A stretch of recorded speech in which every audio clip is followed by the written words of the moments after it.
Hare Krishna, dear devotees, please accept our humble obeisances. All glories to Srila Prabhupada. Welcome to the Zoom class for Srimad Bhagavatam. This morning is from Canto 1, Chapter 18, Texts 24 and 25. And we're very fortunate to have His Grace Balabhadra Bhattacharya Prabhu from ISKCON Atlanta to give us the lecture. Hare Krishna Prabhu, please accept our humble obeisances. All glories to Srila Prabhupada. Accept my basic glories to Prabhupada. Thanks for helping me get on. Yeah, some incident happened and we had to literally change the way to get on. So that's the way it is now. This is the number. This is what we're using now. The password and so on. Okay. All right. So thank you. It's all. Please take over. Hare Krishna. Hare Krishna. Jaya Radha Madhava Kunja Vihari. Jaya Radha Madhava Kunja Vihari. Gopi Jana Vallabha Girivardhari. Gopi Jana Vallabha Girivardhari. Yasoda Nandana Brajajana Ranjana. Yasoda Nandana Brajajana Ranjana. Jamuna Tira Vanachari. Jamuna Tira Vanachari. Jai Radha Madhava Kunja Vihari. Jai Radha Madhava Kunja Vihari. Gopi Jana Vallabha Girivardhari. Gopi Jana Vallabha Girivardhari. Yasoda Nandana Brajajana Ranjana. Yasoda Nandana Brajajana Ranjana. Jamuna Tira Vanachari. Jamuna Tira Vanachari. Jai Radha Madhava Kunja Vihari. Jai Radha Madhava Kunja Vihari. Jai Om Vishnupad Paramahamsa Parivrajakacarya Sutadarasta Sri Srimad Divine Grace A.C. Bhaktivedanta Swami Srila Prabhupada ki Jai Jai Nitya Leela Pravishta Om Vishnupad Paramahamsa Parivrajakacarya Sutadarasta Sri Srimad Bhaktisiddhanta Saraswati Goswami Prabhupada ki Nanda Gaudiya Vaishnava ki Nama Acharya Haridas Thakur ki Prem se Gaho Sri Krishna Chaitanya Prabhu Nityananda Shri Advaita Gadadhar Shivasati Go Bhaktivedanta ki Shri Radha Krishna Gopinath Shamakun Radhakun Giri Govardhan ki Navandam ki Navadip Dham ki Mayapur Dham ki, Jagannath Jai. Puri Dham ki, Jagannath Baladev Jai. Subhadra Maharani ki, Shishi Jai. Gaunitai ki, Shishi Radha Jai. Sharad Bihari ki, Shishi Radha Jai. Madan Mahan ki, Bhakti Jai. Devi Tulsi Devi ki, Jai. Jamunamai Gangamai ki, Samveda Bhakta Vrinda ki, Harinam Jai. Sankirtan ki, Jai. Sankirtan Jal ki Jai, Transcendental Book Jai. Distribution ki Jai, Gaur Jai. Premanande. Hari Hari. All glories to the assembled devotees. Hare Krishna. All glories to the assembled devotees. Hare All Krishna. glories to the assembled devotees. All glories to Hare Sri Gauranga. Jai Krishna. Om Namo Bhagavate Vasudevaya. Om Namo Namo Bhagavate. Bhagavate Vasudevaya. Om Namo Bhagavate Vasudevaya. Om Namo Bhagavate Vasudevaya. Om Namo Bhagavate Vasudevaya. Om Namo Bhagavate Vasudevaya. Srimad Bhagavatam, Canto 1, Chapter 18, Text 24 and 25. Ekada danu ujamya vicharan mrigayam vane mrigan anugata shanta shuditas trishito vrisham jalasayam achakshana pravin vesha tam ashtam shamam adarsha munim ashinam shantam milita lochanam. Next. Vishikada Prabhu. Ekada dhanur udyamya vicharan mrigyam vani mrigan anugata shranta kshuditas twishto brisham jalashayam achakshana pravivesha tamashramam tadarshamunim asinam shantang militalochanam. Jai. Mother Gita. Hare Krishna.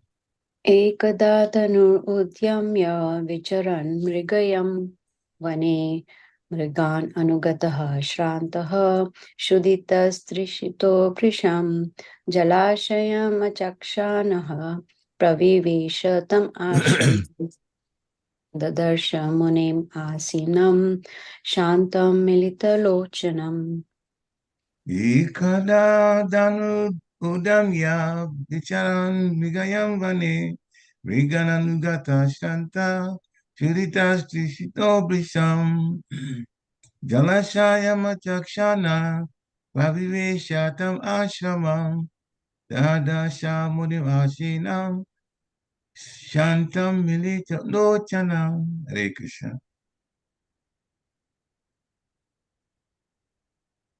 Anyone else?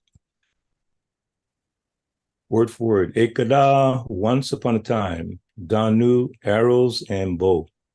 Ujamya, taking firmly. Vicharan, following. Mrigayam, hunting excursion. Vane, in the forest. Mrigan, stags. Anugata, while following. Shranta, fatigue. Shudita, hungry. Trishita, being thirsty. Brisham, extremely. Jala Asayam, reservoir of water. Achakshana, while searching for. Pravivesha, entered into. Tam, that famous. Ashramam, hermitage of Shamika Rishi. The Darsha, saw. Munim, the sage. Ashinam, seated. Shantam, all silent. Milita, closed. Lochanam, eyes.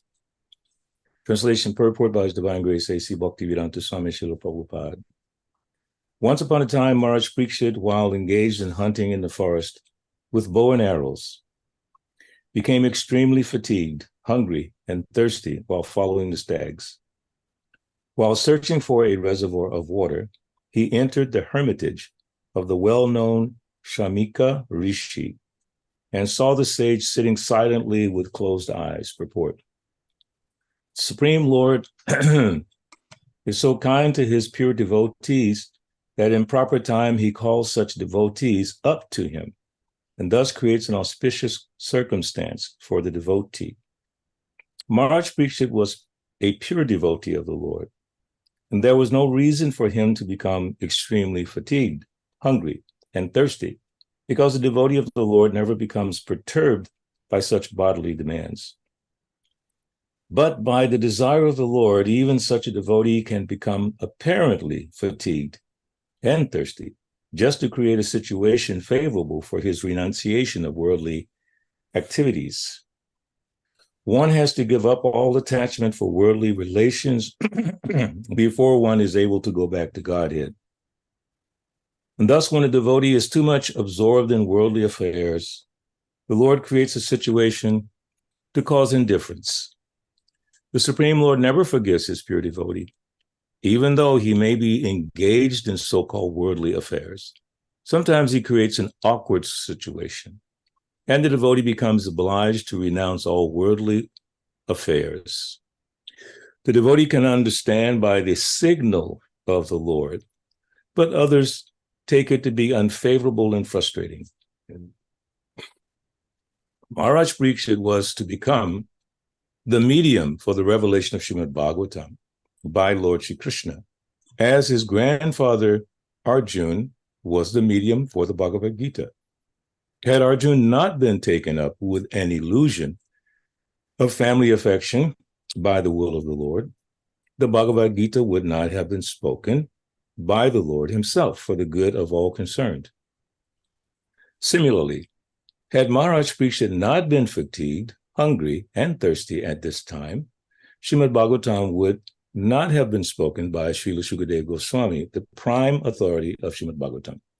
So this is a prelude to the circumstances under which Srimad Bhagavatam was spoken for the benefit of all concerned. The prelude, therefore, begins with the words, once upon a time.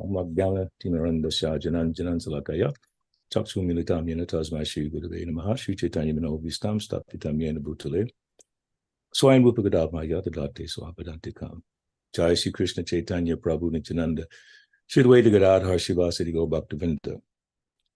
Hare Krishna, Krishna Krishna, Hare Hare, Hare Rama, Rama Rama, Hare Hare. So when I was reading the purport, several things came to mind, and I had to separate them because, on the one hand, what I initially was thinking is the Lord, he's there for the protection of the devotees, and whatever miseries and sufferings happen for a devotee, the devotee accepts as the mercy of the Lord. So that's definitely one aspect of that. But on the other hand, the first sentence is very interesting. The Supreme Lord is so kind to his pure devotees that in proper time, he calls such devotees up to him and thus creates an an auspicious circumstance for the devotee. So here, what came to mind were various pastimes or passages from the Bhagavatam. For instance, there's one verse from the 10th canto or 11th canto, 10th canto, chapter 88, text 8. Sri Bhagavanu Vacha Yasyaham Anugri Nami Harisheta Dhanam Sanai Tato Dhanam Tajant Yasya Swajana Dukkha Dukhitam. The personality of Godhead said, if I especially favor someone, I gradually deprive him of his wealth. Then the relatives and friends of such a poverty-stricken man abandon him. In this way, he suffers one distress after another. So on one hand, the distress that the devotee encounters, he tolerates that. It's like in the 12th chapter of Bhagavad Gita, in devotional service chapter, I believe it's verse 15 or so. And the Lord says, the devotee, he who is not disturbed by the ordinary course of activities. Also in the second chapter, Matra Sparsata Konteya Stitoshna Sukha Dukkada Agama Paino Nichas Tam Titikshasa Bharata. Tam Titikshasa Bharata. Learn to tolerate. Titikshava Kurunika. Tolerating is always mentioned. So the devotee becomes expert, or at least practiced, in tolerating, realizing that all these things are arranged by the Lord. But here, in this first sentence. Supreme Lord is so kind to his pure devotees that in proper time, he calls such devotees up to him. Just that phrase, calls them up to him. That means bringing them back home, back to Godhead, not just to remain in the material world and tolerate and ignore all the difficulties of the world, but actually bringing that devotee back home, back to Godhead. And that's a very special circumstance. And then another thing mentioned here in the purport is the word or the concept of the Lord signals to the devotee. So many times, like he says, sometimes he creates an awkward situation and the devotee becomes obliged to renounce all worldly affairs. The devotee can understand by the signal of the Lord. So what is that signal of the Lord? Some of us may not be, even though we're practicing Krishna consciousness, we may miss the signals, just like in any sporting activity. There are different signals to do this or to do that, to throw the ball this way, to catch the ball that way. Prepare that person for that event to happen, to be successful in that event. So the Lord gives us the signals. Of course, birth, death, old age, and disease are signals. It's letting us know that this place, Dukalayama Shasvatam, is full of misery and suffering. Don't forget. So Krishna is helping us to remember by these things being part of the material world. Srila Prabhupada uses the word certified, certified suffering, certified distress and misery. There's no way to change it. So when those things start to happen in our lives, if we are sufficiently familiar with the glories of the Lord, the activities of the devotees, in our case, followers of Srila Prabhupada, with Srila Prabhupada's books, we have to be very familiar with Srila Prabhupada's books, not just a cursory reading. We completed this book and completed that book. Nah, actually learning how to apply what we learned from Srila Prabhupada's books. As Krishna tells us in Bhagavad Gita, jnana, vijnana, getting the knowledge, but also applying that knowledge. So it becomes wisdom. And that wisdom begins to guide us in our lives. And as we practice what we're studying and reading, then we can have those realizations. But those realizations, again, are not ours. They're not ours. Like the signal of the Lord, it's coming from the Lord. The Da'ami.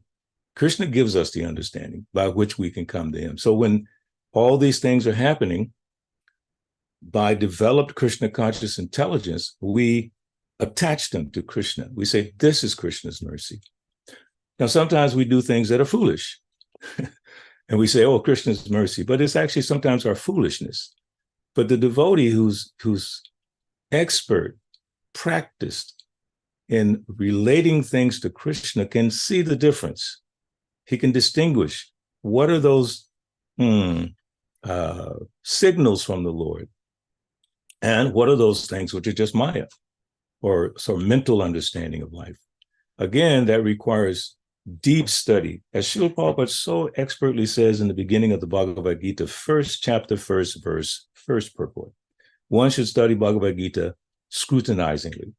And then in his first purpose of ISKCON, to systematically propagate spiritual knowledge. He wants us to look at this from a very specific perspective and see these things in context to our lives and to the lives of others. I'll discuss that a little further in a minute if I can keep my emotions together here, but to see how others successfully leave this world by practice over a long period of time. It requires practice.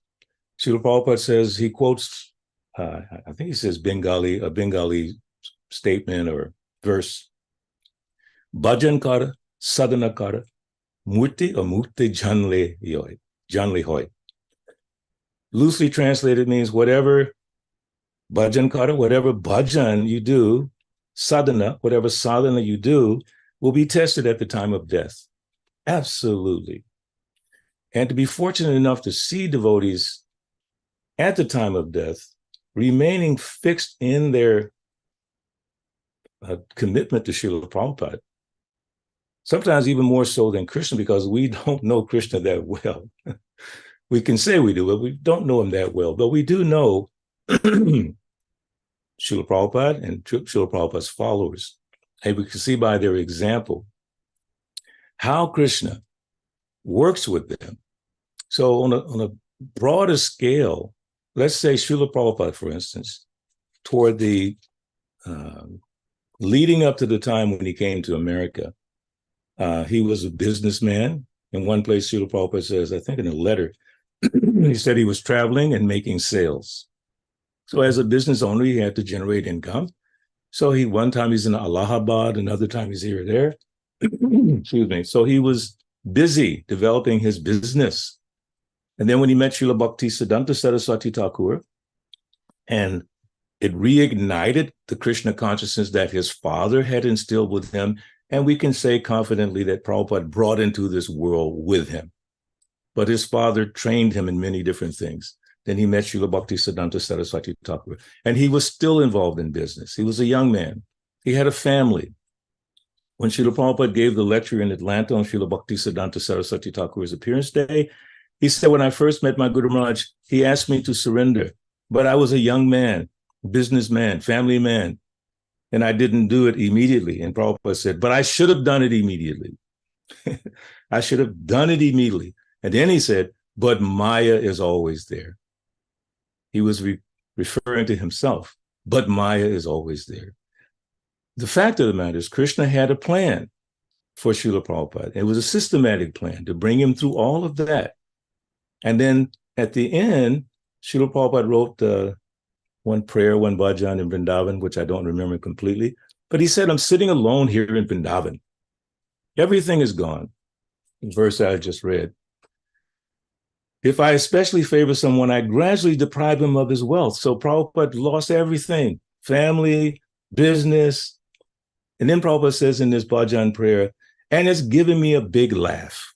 And I'm laughing at this because he's seeing this is Krishna's hand in my life, arranging everything in such a way that I can gradually give it up and then take up the order of my Guru Maharaj, which Bhaktisiddhanta Saraswati Thakur inspired Srila Prabhupada from the very beginning, preach this Chaitanya cult in English-speaking world. And so Prabhupada at the point was preparing himself, deep study, deep research, the Acharya's books, so many things he was looking at deeply in Vrindavan.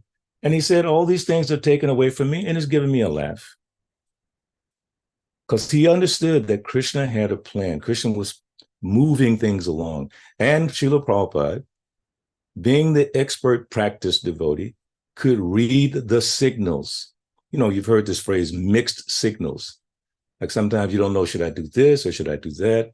I know like in baseball, the guy who played, what is the hind catcher, he's giving all these signals to the pitcher.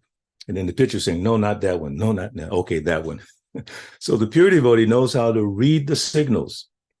So when suffering comes into the life of a practice, expert is a very difficult word sometimes for us to use, but at least practiced, that we're practiced in devotional service.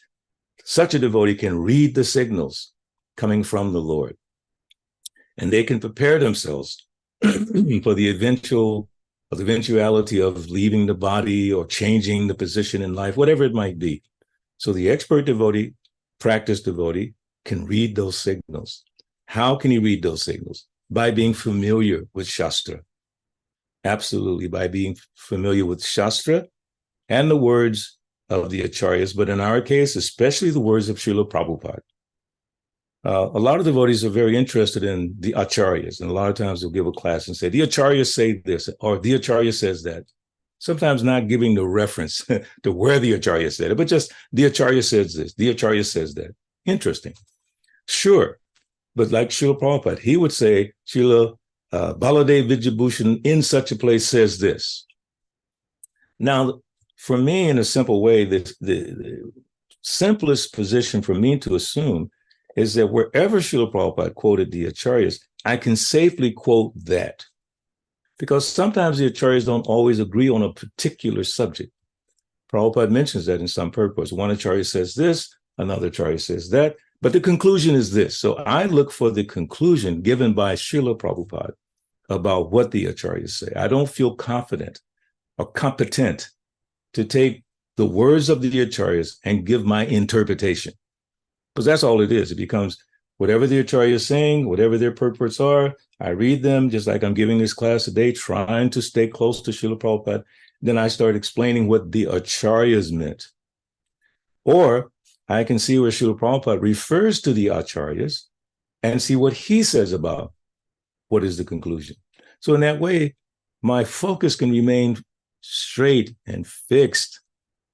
Eka Kuru Nandana, just like one pointed attention on the words of Srila Prabhupada.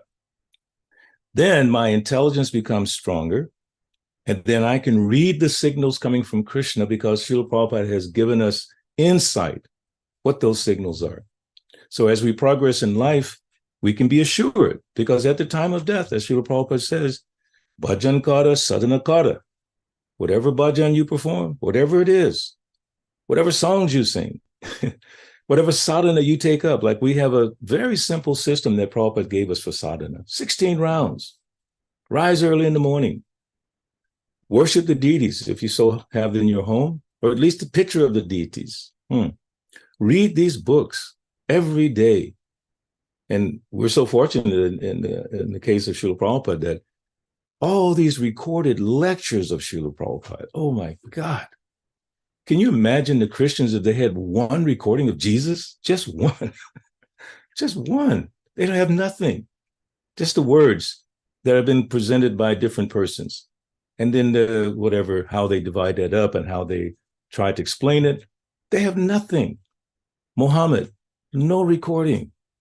Someone may say, well, what's the importance of that? It's very important that we have that. It's not that it's the only thing, but think about it. We have that. We have Srila Prabhupada explaining the words of the acharyas, his realizations, explaining Krishna's own words from Srila Prabhupada. Do we avail ourselves of that resource? Because if we do, then when the signals come, we will be able to read them. It's just like, again, like any sports activity, it's built upon practice. A lot of times they say practice makes perfect, but I heard it said practice makes permanent. I like that a lot better. So if we practice, I know, Parikshit, you can identify with this musically. We practice the keyboard, I practice the guitar, the drums, and then it becomes muscle memory, they call it. You just put your hand down and you just move. You don't have to think about it. So in Krishna consciousness, there's a transcendental muscle memory that comes from reading Prabhupada's books. That means whenever something happens in your life, you have a point to refer back to. Whatever changes happen in your life, you can refer to Bhagavad Gita so many places. Of course, tam tatiksha bharata, learn to tolerate. Learn means learn. Learn means you have to go through some challenges. Then you learn. You learn this and you learn that. So Krishna's telling us, learn to tolerate. And then he gives a visual example like winter and summer seasons. What can you do? You can't change it. Tolerate it. But then tolerating for what? For what purpose? Tapo divyam. That means divine austerity, not just austerity. Everyone's doing austerity. And I'll give an example again of a sports team. That's a lot of austerity, which we don't do. My personal example is that when I was in high school, my older brothers were very famous football players in the high school football team. So everyone thought little Ben's going to be just like his two big brothers. But I went to football practice maybe twice, and I got beat so bad, I said, I don't want to do this. So I went to the music department. I could not tolerate that to achieve the success of that activity. But we have to learn to tolerate the different things in life, but for what purpose? So we can become Krishna conscious. We're not like the yogis who tolerate sitting in the hot sun, sitting water up to their neck. As I mentioned the other day, there's one yogi who's shown on the internet. He's lying in snow in the Himalayan mountains, like covered in snow. His beard, everything is covered in snow. And he's just shivering like anything, but he's doing his yoga and everyone's so impressed. Wow, look at that. It's impressive in a material sense, sure. But like Prabhupada would say, but what is the goal? Bhagavad Gita 6:47 tells us, Yogi nam api sarvesham madgatenandaratmana shwadavan bhatate yomam Same yuktatamo mataha. Of all yogis, one who abides in me with faith. That's the greatest yogi, not someone who's tolerating water to the neck, freezing cold, so many things. As I said, in my growing up in the movement as a new bhakta, generally new bhaktas or bhaktins get this attitude. Sometimes they know this and they know that, which is a little bit dangerous, but it's kind of innocent. So I was a little bit innocently foolish. So in the wintertime, I would go on the front porch of the temple barefoot and chant my japa in the freezing cold because I thought I'm being a yogi. And fortunately for me, I have so many mentors to this day who guide me. So my mentor at that time, the temple president, Balabhadra Prabhu, he chastised me. Don't try to run away from chastisement. It helps. So he told me, Bhakta Ben, you fool, come inside. Why do you think we have a temple? It's warm here. You can chant your japa and think of Krishna. But I was trying to be austere. I wanted to be more austere than all the brahmacharis who had been there for months before me. So we have to be careful of that. So we practice tolerance, simultaneously thinking of Krishna. Let me see if I can tolerate the course of activities, ordinary course of activities, which Krishna mentions again in the 12th chapter. One who is not disturbed by the ordinary course of activities and doesn't cause any harm to anyone else. He's dear to me. So I'm not disturbed because I'm thinking Krishna's arranged this. I'm not a pure devotee yet, but I'm practicing thinking Krishna has arranged this. And every time something happens, Krishna has arranged this. Someone may say, Prabhu, that's very naive. That's very foolish. Let me die foolish like this, okay? Leave me be. I will die foolish like this, that I'm practicing, and I'm not expert at it, but I'm practicing. Every time something happens, try to relate it to Krishna, because ultimately, it is Krishna. Prakriti kriyamanani gunai karmani sarvasaha ahankara vimudatma kartahamati manyate. Bewildered spirit soul thinks himself to be the doer of activities that are carried out by nature. And nature is under the control of Krishna. Maya jakshena prakriti asuyate sacharacharam. So it goes in like a nice line. Nature is controlled by Krishna. We're under the modes of material nature, and we're foolishly thinking ourselves to be the doer. Even in Krishna consciousness, we have to be so careful. I am such a good Mridanga player. I give such good classes. I, dress nicely or whatever it is. Do not be like that. Whatever skills we have, it's Krishna. Bhagavad Gita tells us that. I'm the intelligence in man, Krishna says. I'm the ability in man. Sarva shachaham ridishani visto matasmatir gyanam apodanam cha. Vedaishcha savara. From Krishna says, from me come knowledge, remembrance, and forgetfulness. Even when we're forgetting something, we can increase our Krishna consciousness by remembering that Krishna made us forget. We were just experimenting with that the other day with one devotee that couldn't find something. I think it was car keys or something like that. And we were just kind of jokingly saying, Krishna caused that. Then eventually they found it. Like sometimes I'm trying to think of something and it doesn't come when I want it to come. Then I'll wake up in the morning and boom, there it is. The solution to whatever that might have been. And I'm so foolish. I'm thinking, hey, I figured it out. No, I did not. Krishna gave me that understanding. Now, if we're sincere devotees, it's not only giving us the material understanding of things, as mentioned in this purport, he starts giving us specific signals, preparing us for what's about to happen in our lives. He gives us those signals. But as I'm saying, we have to be expert, practiced in this Krishna conscious philosophy to be able to read the signals. Very systematic, as Prabhupada says in his first purpose, systematically propagate. Don't speculate. Propagate what Prabhupada has given us systematically, intelligently. Look at it, relate it to our lives, relate it to the lives of others. So here again, the Lord is making this arrangement or made arrangements for Bhagavad Gita to be spoken. Now he's making the arrangement, and as Prabhupada says at the end of the purport that, so this is a prelude to the circumstances under which Srimad Bhagavatam was spoken for the benefit of all concerned. The prelude, therefore, begins with the words, once upon a time. We've heard so many fairy tales, once upon a time, this, that, and the other. So we have our once upon a time in this verse. Is very beautiful. What is it? word. I mean, it's a Sanskrit word. Ekada, like Eka means one. Ekada, once upon a time. We've heard that so many times in fairy tales.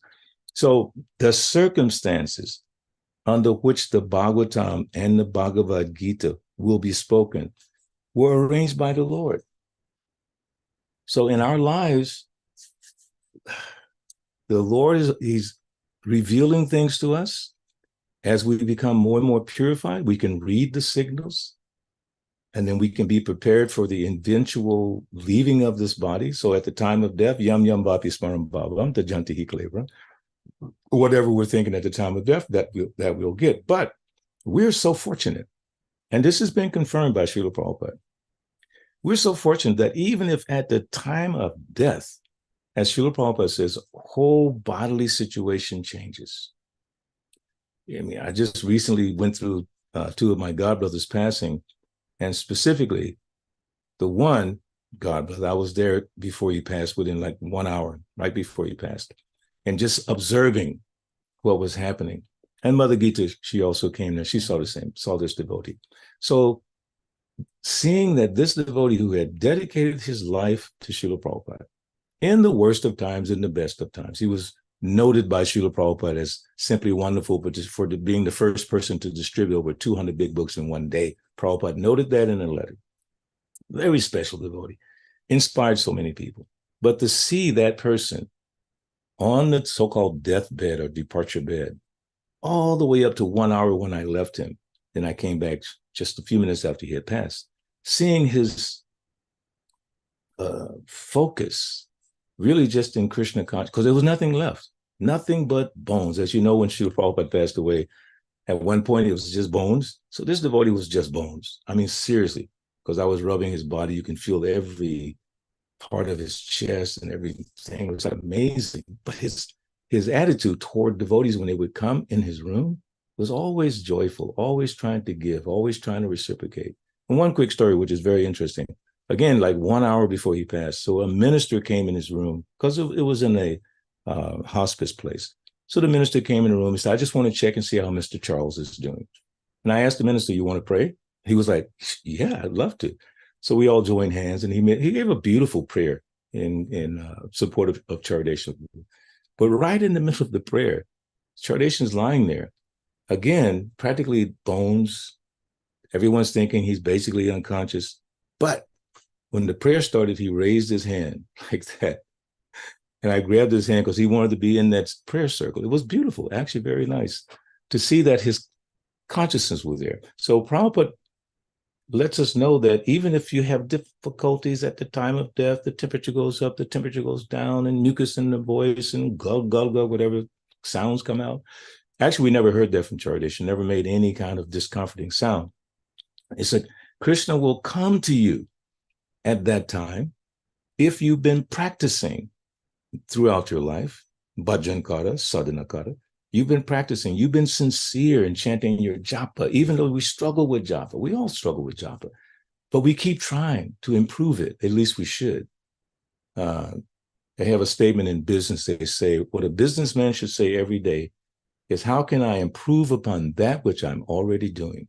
That will make your products better. That will make your service better. So how can devotees improve upon that which we do every day, which is our sadhana?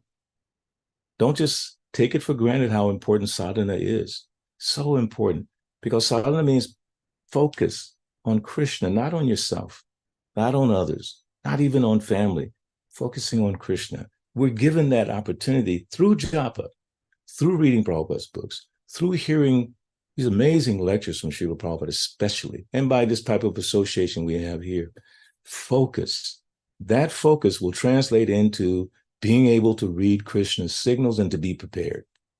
So my final thought in that regard is that, again, using this devotee as an example, because he had sadhana, even though he didn't live with devotees, he lived alone, basically, every day he was doing his sadhana. And his son, who's not actually Krishna conscious at all, was staying with him at the end of his life. But at the hospice place, his son was telling me one night that my dad gets up every morning early, goes up in his temple room. He was like subtly trying to criticize Charadesha, but it was actually appreciating him. Every morning he goes up in that room, he does his incense, he does his puja. I'm thinking, that's incredible. Under whose eyes is he doing? No one's seeing him do that. I didn't see him do it. None of us saw him do that. But every day, and he would call me sometimes. He said, Balabhadra, it was almost like Haridas Thakur mood. He said, I can't talk right now. I can't even chant my japa. This is like a couple of months before he passed. And Gita knows it well. He practically couldn't even say the Hare Krishna mantra. He would call in so much anxiety. That anxiety is almost like a blessing to have that kind of anxiety about your chanting. Wow. Even when you're suffering, like anything. So those are the examples that devotees set for us. So here Prabhupada is saying, had Krishna not put Arjuna into his confusion, then the Bhagavad Gita would not have been spoken. And then also Parikshit Maharaj, had he not been hungry and thirsty and gone to the sage and all those things and had that whole exchange with Shringi and all that, Bhagavatam would not have been spoken in his current state. So just see how the Lord works. So again, we have to be practiced. I'm very cautious about that word expert because it can be abused. I'm an expert. Really? Okay, fine. There's someone more expert than you, okay? Fine. But practiced. Practice. What? Remembering Krishna. When? In all circumstances. Prabhupada said 24 hours a day. Which one of us has come to the platform that we're thinking of Krishna 24 hours a day? I'm not one of those persons yet, but I know that is the goal. At least if we know what the goal is, then we can move progressively toward that goal. And whatever the obstacles are on the way, we just go through or around them or ignore them. Just go on, keep chanting. Again, like Chardeshan, it's like he couldn't really talk, but he kept thinking of the holy name. So I told him, I said, in your mind, think of the holy name. If your voice doesn't work, just in your mind, meditate on the holy name. Just like when you do your Gayatri sometimes, just meditate on the holy name. Krishna will be there for you. And I saw it. That Krishna was there for him at the last moment. It was very beautiful. I mean, I was not there the moment he took his last breath, but a couple devotees were there. One devotee, Prabhu, was reading the Bhagavatam, and my mentor, Vaishnavananda Prabhu's son, was there taking care of Chardeshan for the whole time. He was there with devotees. One night it was interesting. All the brahmacharis from Krishna Life, you may have heard about them, the famous book distributors, they all piled into his room because they worship Chardeshan. Seriously, he is their idol in terms of book distribution and preaching. They piled into the room, 30 or 40 people, all in the hallways, offering dandavats, praying. And all the staff at the place were like, who is this man that all these people are here jumping and chanting and singing? Who is this man? It was incredible. And just seeing how devotees came to him by the arrangement of Krishna, it was incredible. Just seeing how Krishna provided for him the last moment of his life. And we have many devotees like that who have had difficulties. Like, for instance, a devotee, and Vishnu Gadar Prabhu knows him very well, Sudama Maharaj at that time. When he passed away, he had gone astray somewhat to some degree, but he did a lot of service to Prabhupada. And then at the end, devotees were there to take care of him, to help him transition. So we have to practice throughout our lives, seriously, sincerely. Doesn't mean we'll become expert. Be careful with that word. But we become practiced. Practice makes permanent. You keep chanting. We know if you read Nectar of Instruction carefully, if you haven't read it for a while, go back and read it. It is so important. Vacho Vegam, Manasakroda Vegam, Jiva Vegam, Buddha Pasta Vegam, Etan Vegam Yo Visha Hesa Dira, Sarvam Apimam Prativin Sashisha. So one who can Vacho Vegam, control his urge to speak. That's a control, that's a practice. The tongue's, the mind's demands. Practice controlling that. Urges of the tongue. Practice.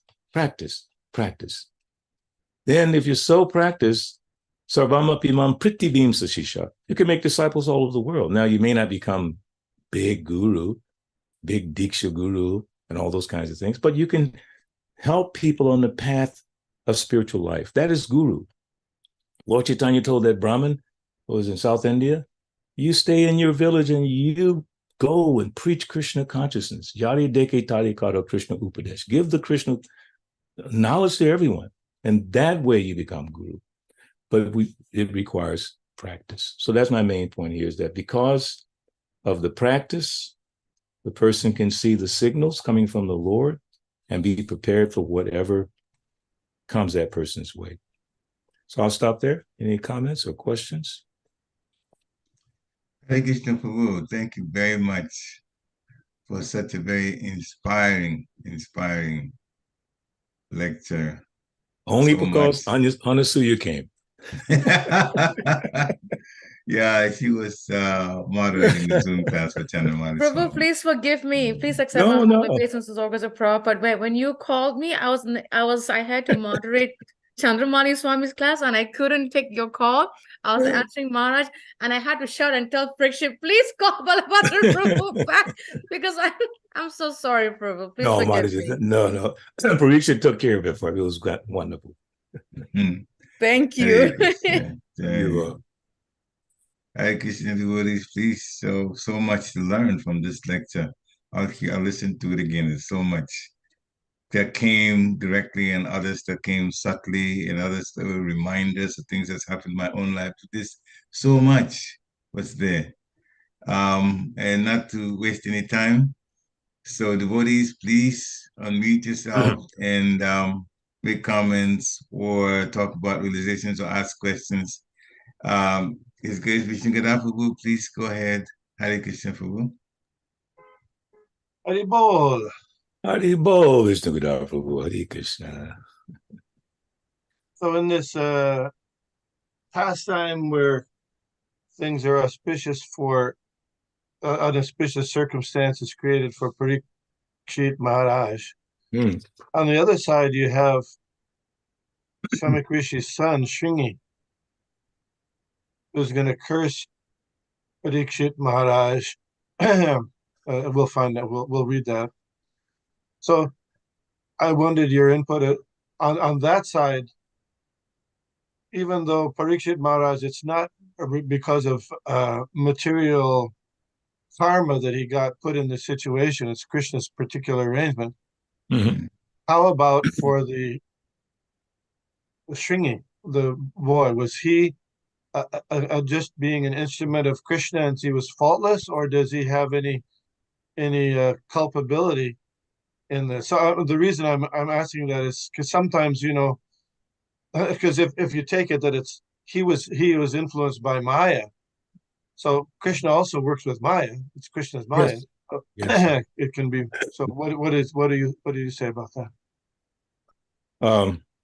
Like I said, I hadn't read ahead to that part where Shringi comes into the picture. I don't remember any purport specifically, but we can say safely that, of course, like you just mentioned, material nature, everyone's under control of material nature, but material nature is controlled by Krishna. The ultimate deciding factor is Krishna. And Prabhupada said in his last days, lying in his bed, departure bed, which is part of his translating work, because he was still translating, lying in the bed, and they were holding the dictaphone. So Prabhupada said, everything is acting and moving by the arrangement of the Supreme. This consciousness is Krishna consciousness. And then 10th canto, 13th chapter. Yeah, 13th chapter. That's the purport that you read at Prabhupada when of course, they did the editing work, but it's exactly what he said in that Your Ever Well Wisher video. Everything is acting and moving by the arrangement of the Supreme. This consciousness is Krishna consciousness. So we can safely say that Shringi, his actions were under the control of material nature, which is controlled by Krishna, but everything acting and moving by Krishna's arrangement. So I would be confident to say that was Krishna's arrangement. Now, culpability is another thing. Did Shringi have to suffer immensely because he did that? Because on the one hand, because of him doing that, the Srimad Bhagavatam was spoken. So we could say Shringi possibly got benefit because what he did caused this to happen. I don't know that because I don't have a reference to say that, but that could be one aspect of it. So what do you think? Any extra insight on that, Vishnu Prabhu? Well, it's something we have to, we can do some research on that. As you said, you haven't read up there. And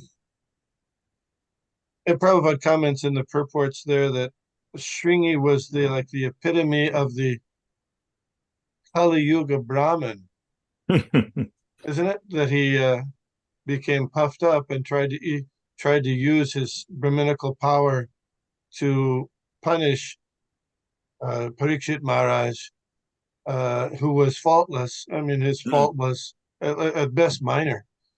So Prabhupada does comment like that, but so from that, it seems though that he was it was Krishna, but through the influence of material energy, and that there was some material or inauspicious involvement on his side, if that makes sense.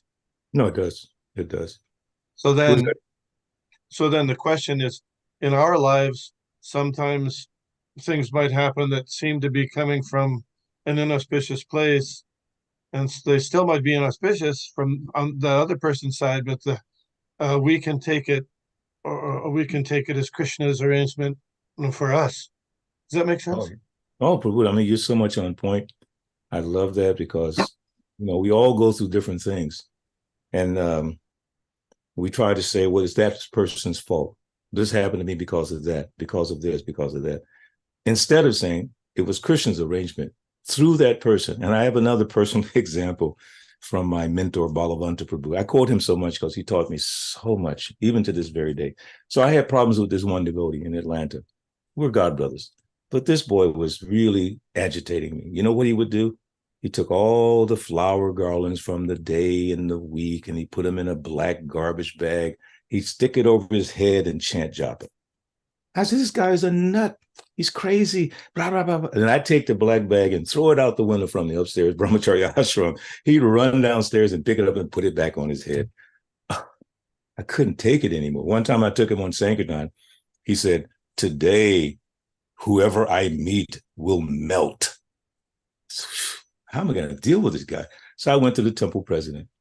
I highly recommend devotees consult with their senior experienced devotees. So I asked him, I told him the circumstance. I explained all the details of the circumstance. This guy did this. He blah, blah, blah. I went on and on. I had 50 things to say about it. And Balabhadra said to me, in his characteristically brilliant way, Balabhadra, did you ever stop to think that Krishna sent him to test your tolerance? In the back of my mind, I knew you would say that. I knew you were going to say that because that's the truth, because it was the truth.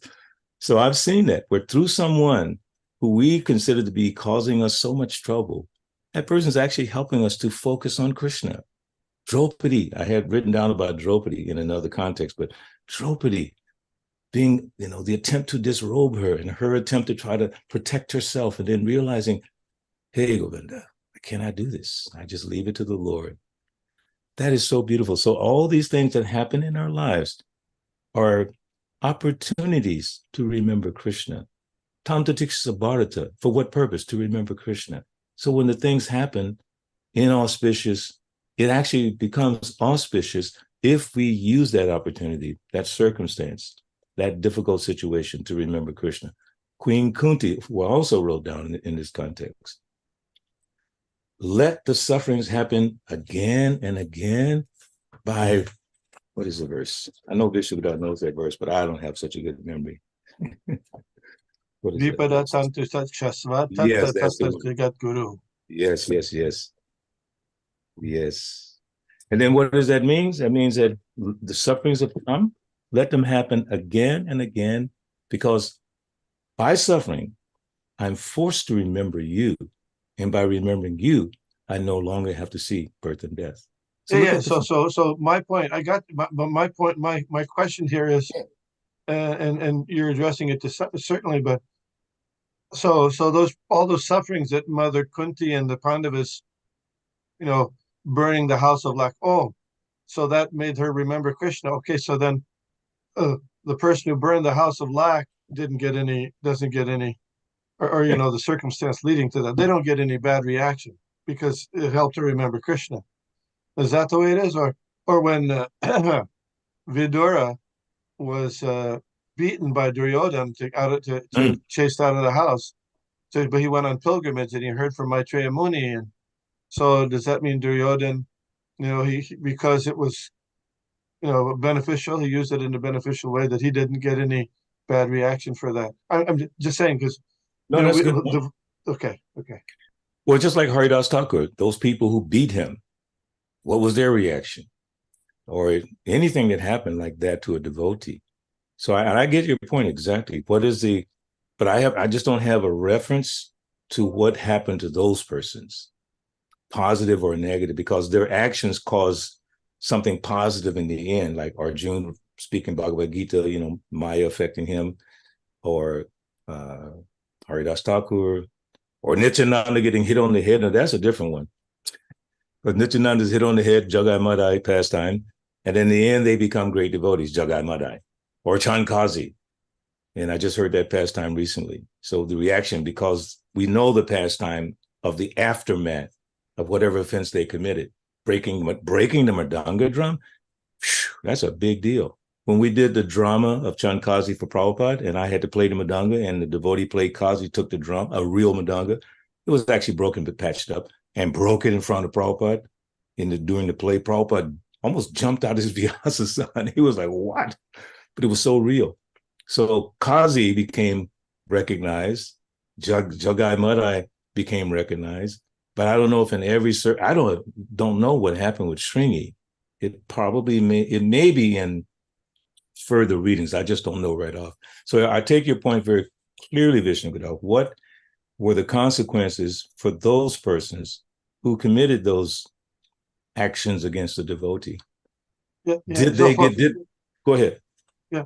So like for us, just because someone's acting, we may take it that someone's acting on some level, take it that, they're acting under the influence of material nature. Mm.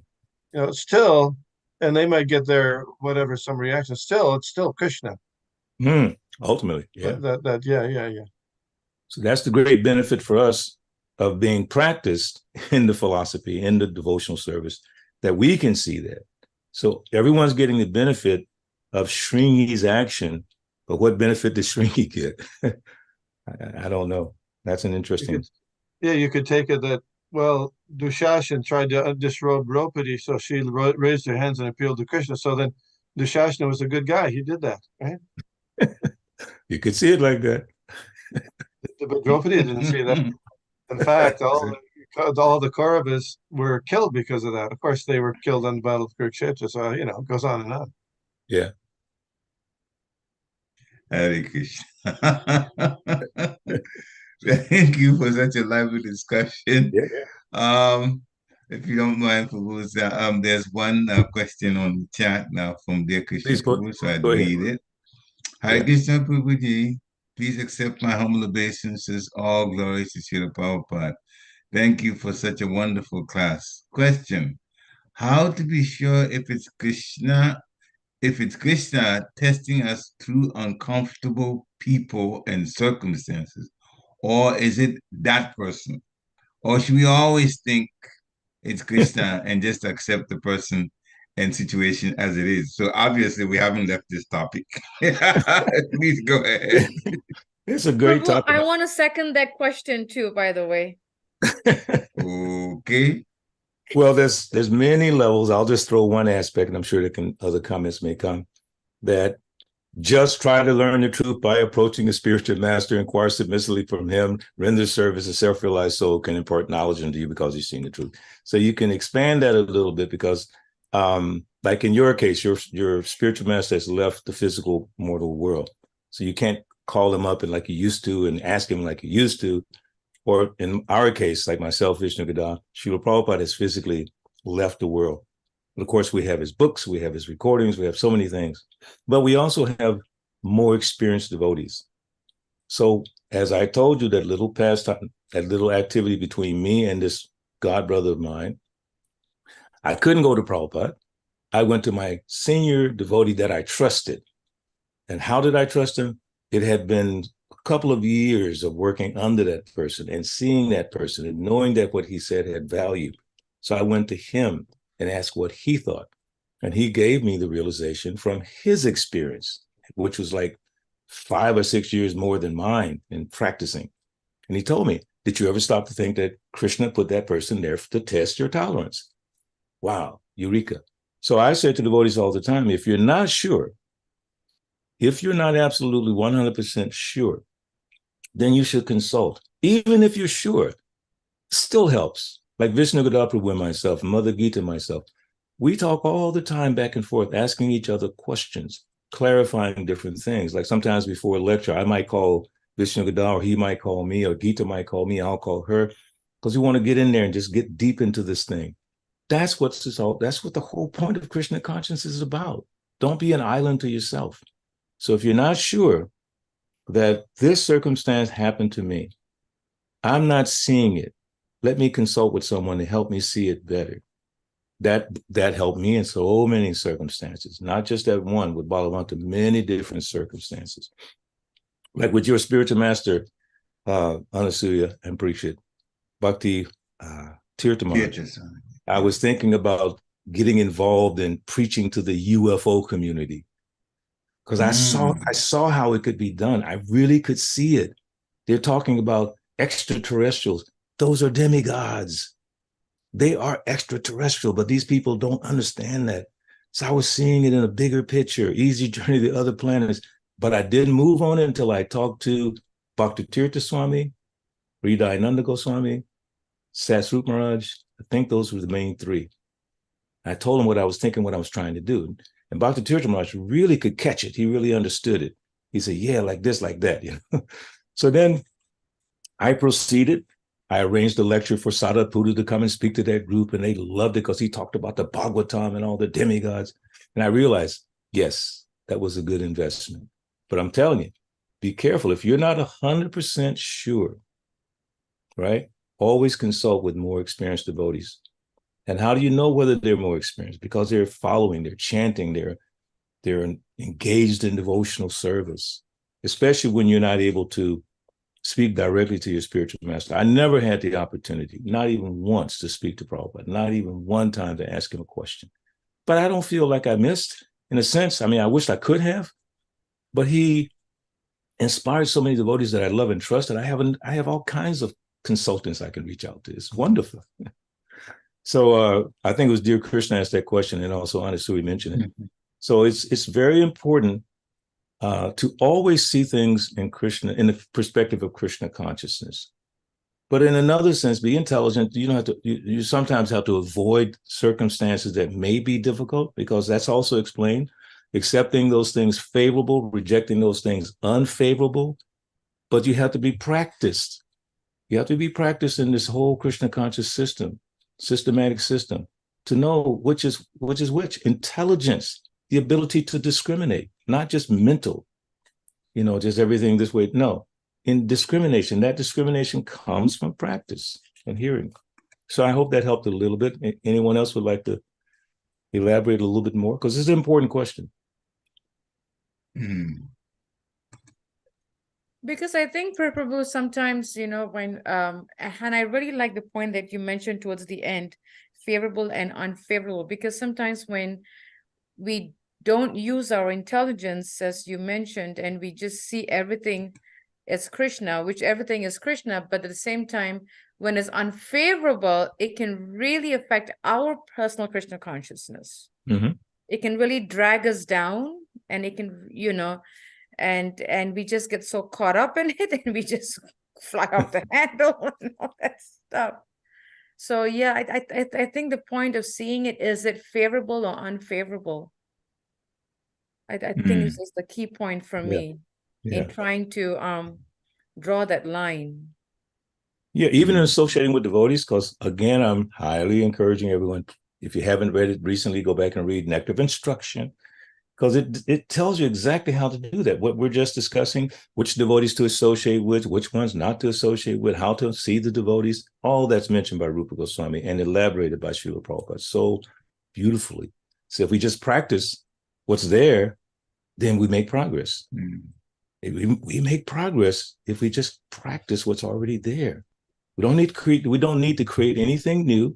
And if we see some valid information outside of Srila Prabhupada, for instance, some book that you might have read, like sometimes I might quote Stephen Covey.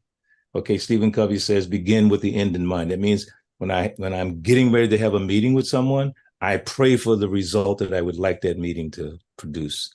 I'm using that concept. But that's also within Shastric understanding that Prabhupada knew what he wanted when he got on that boat. So nothing could stop him because he knew the result that he wanted. And he just went for that and just kept going for that. So sometimes we can see some relevant information. Prabhupada sometimes quoted, even Aristotle or whatever, different philosophers he would mention in context of Krishna consciousness. So everything should be placed within context of Krishna consciousness. So let us not venture too far out into the quote unquote secular world of philosophy and try to bring everything in. Some things can be used, like Prabhupada quoted Chanakya Pandit. He was not a devotee. He was an expert politician, brahmana, but his words had great value in the context of preaching. So yes, always check just to make sure before you do anything, unless you really, really know the answer. Hare Krishna. Thank you very much. There was one in the purport for today, that in the beginning of the purport, as Srila Prabhupada was describing the state of Maharaj Pariksit before he saw Shamkarishi, who had his eyes closed when he got to his hermitage. So Maharaj Pariksit, Srila Prabhupada states clearly he's a pure devotee of the Lord, and he should have been able to tolerate the way he was feeling, the hunger and the thirst and so on. But it was Krishna's arrangement then. So then it made me so he was acting on the Yogamaya then. It had to be Yogamaya for him to act that way. And the whole thing, how it all unfolded, was Shingadev even come find out that his dad had a dead snake around him. So this is all activities through that.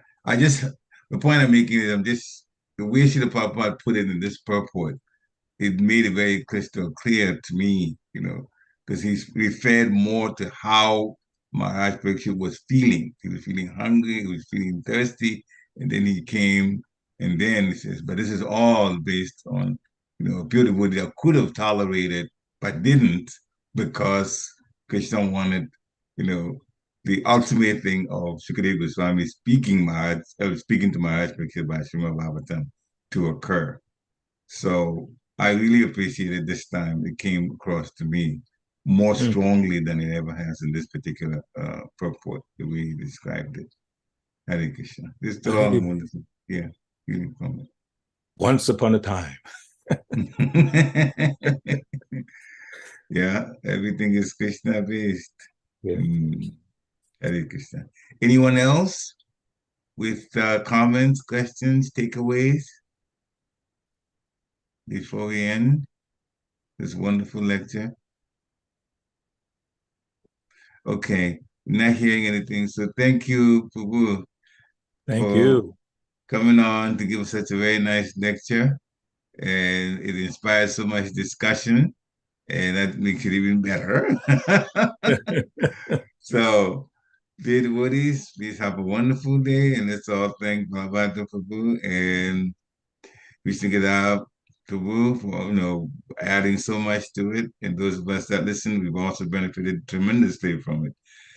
Vanchakalpadurubhasya kripasindhya evacha patitanam pavanebhyo Vaishnavebhyo Namo Namah. Prabhupada ki jai.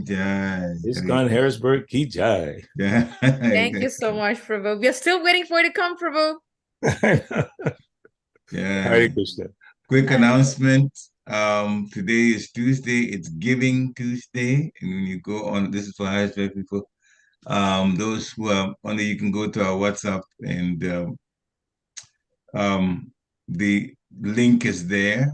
There was a mistake, but that's been corrected. The link is there, so you can just go right to it and get some more credits for giving to the Lord. Hare Krishna. Jai. Prabhupada ki jai. Hare Krishna. Hare Krishna. Hare Krishna. Hare Krishna. Hare Krishna. Hare Krishna. Thank you. Hare Krishna.